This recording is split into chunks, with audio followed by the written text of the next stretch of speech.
দেশের ক্রিকেটে ৬ নম্বর পজিশন বড় একটা চ্যালেঞ্জের নাম। আর শটার ফরম্যাটে এই পজিশনে শামীম যেটা করে দেখাচ্ছেন সেই দৃশ্য টাইগার ক্রিকেটে অনেকটাই বিরল। ফিনিশিং রোলে ক্যাপ্টেনের আস্থা, দৃষ্টিনন্দন শটে নজর কাড়েন সবার।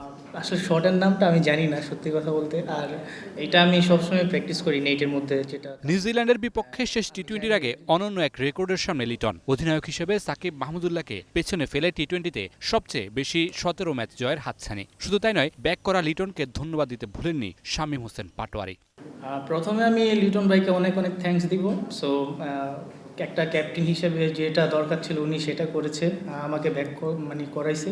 সো আমি ভালো খেলতে পেরেছি, এটাই আসলে অনেক ভালো। ক্যাপ্টেনেরও ভালো লাগছে, আমারও ভালো লাগছে।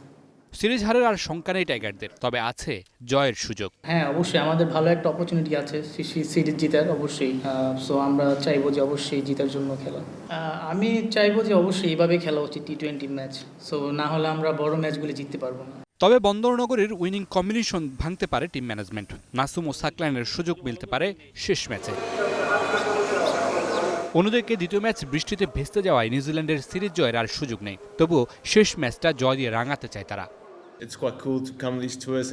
প্রকৃতির সঙ্গে কারো হাত নেই। প্রথম ম্যাচ হারায় আমরা ব্যাকফুটে, বোলিং নিয়ে আমাদের ভাবনা বেশি। এই সফরে আমরা অনেক কিছু শিখেছি, আশা করি শেষটা ভালো হবে।